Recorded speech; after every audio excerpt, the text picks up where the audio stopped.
as the entanglement of deceit and betrayal continues to show itself, if you will, in the ongoing saga of Alex Murdaugh, the convicted murderer, which we can now say, it continues to unfold now to a once close friend. And you may have heard his name in the trial a little bit. We're going to tell you more about him today. He is Corey Fleming. And his role in this is quite twisted and relates to the estate of Gloria Satterfield, which is, as you are aware, quite another dark turn in this. We'll talk about that whole story in here in just a moment. The thing is, Fleming, he has admitted guilt in the grand conspiracy. Fleming, who is 54 years old, has acknowledged that he played a critical role in the assisting of Murdaugh in the misappropriation of over $4 million in funds that were intended to be a wrongful death settlement for the family of Gloria Satterfield, the late housekeeper of Alex Murdaugh. This is really a big lesson in, like who you keep as friends and what they can do to you if you continue to associate with them, I guess. Well, you keep your friends close and your enemies closer. Don't they say it that way? Yeah, but does anyone do that other than really nefarious individuals? I will be very honest. My husband uses that motto all the time.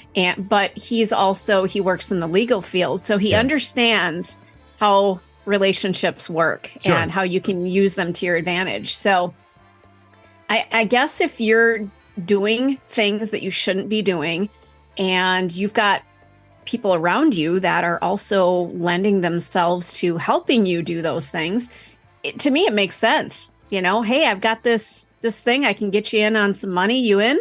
Yeah, you bet. And the way that the track record had been going for Alex Murdaugh for all those years, it seemed like a pretty sure bet for a while, quite honestly, that you'd get your money, that things would work out the way that Alex wanted them to because of the power that he had. Murdaugh, just a few months after taking out a house insurance policy, devised a plan to exploit the untimely death of his 57-year-old housekeeper in 2018. Through a plot laden with duplicity, Murdaugh persuaded Satterfield's grieving sons to initiate a lawsuit against him, claiming that their mother's death was a result of his negligence. Who says I want to be sued? Well, the whole purpose is so he didn't have to pay the money himself, and it would go straight to an insurance company, and so he could control the whole narrative, if you will. However, the intent never really was to pay anyone. It was to, sue me, and then tell them that it didn't work out and keep the money. The lawsuit aimed to leverage the insurance money, specifically designed to address the wrongful death situations, much to the obliviousness of the Satterfield sons. This is where Corey Fleming, the personal injury attorney, comes into the picture. Murdaugh brought him on board to represent Satterfield's son in the lawsuit. So Murdaugh literally says to them, hey, I want you to sue me, and I got a guy who can do all this. We can walk through it together. We'll make it all work. And that's where he brings Corey Fleming in. Leveraging his professional experience, Fleming successfully secured a $4.3 million settlement from the insurance company. However, instead of this windfall making its way to the deserving hands of the Satterfield boys, a grave injustice occurred. Fleming and Murdaugh pocketed the entire sum, dividing it between them. All the while, they wove that web of deceit, assuring the Satterfield sons that the settlement was yet to be reached. It takes time. Harsh reality of the fraud evidently compelled Satterfield's son to engage with new attorneys, thinking this might not be all it seems to be.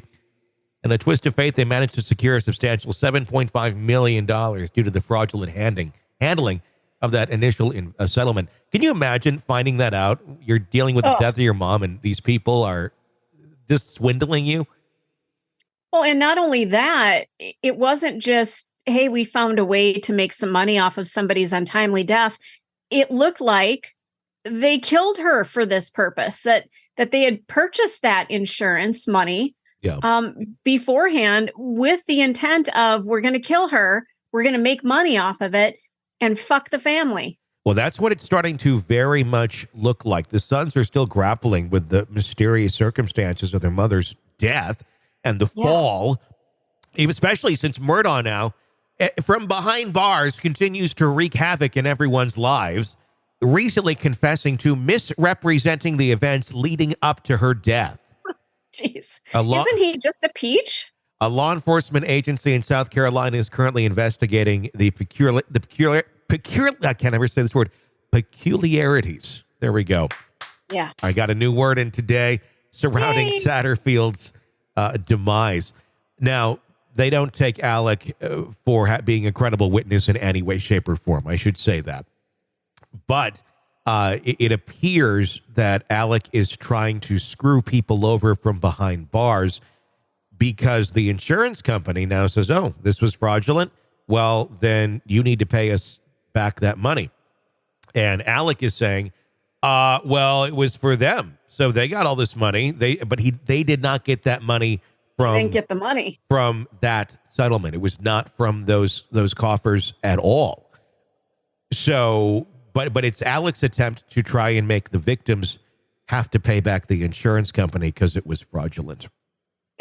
How? Yeah, he just keeps crapping on everybody, doesn't he? You know, you think he's evil with what we knew so far. I mean, he really gets into being evil. It's not just dumb and greedy and ignorant. He's evil. I mean, this is very evil type things to do to anyone. The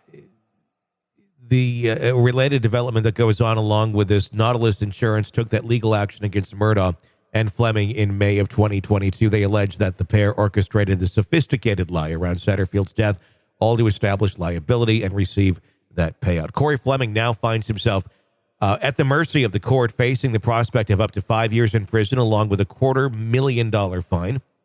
Seems like it should be more. And don't forget, he's going to lose his law license, too. So everything that he worked for, he's about to lose it. Shouldn't Corey Fleming be getting more than a $250,000 fine? Shouldn't it be like you have to pay back the 2.5 or whatever that it's split out to be?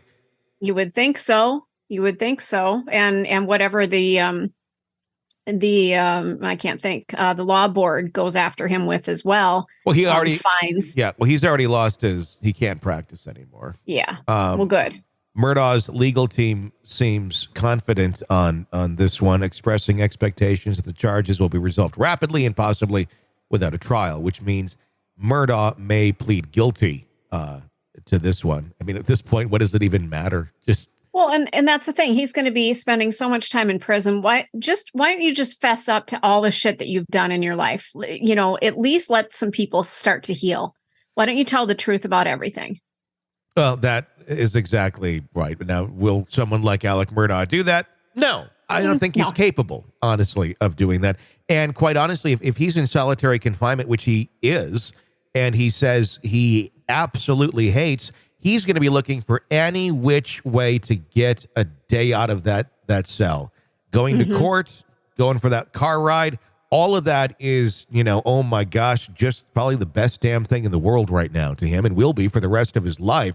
So having 100 plus other charges now pending against him, it may be time to start either making up crimes that you did or saying some things were crimes, because those will all get you tickets to the courthouse for a new ride. And you got nothing to lose. And maybe a Subway sandwich for lunch, Exactly. Other than that, I mean, that's all he has at this point. So I would not be surprised if we continue to see him trying to shit on everybody else that's out there, really for his own enjoyment of leaving the cell. I think that's really what it's going to start coming down to, is how do I get out of here and get that always delicious, finely aged, chicken-like thing from Subway. Murder in the morning from the Hidden Killers podcast. I kid Subway. I do eat there at times. Notice I didn't say like, but I do eat there at times.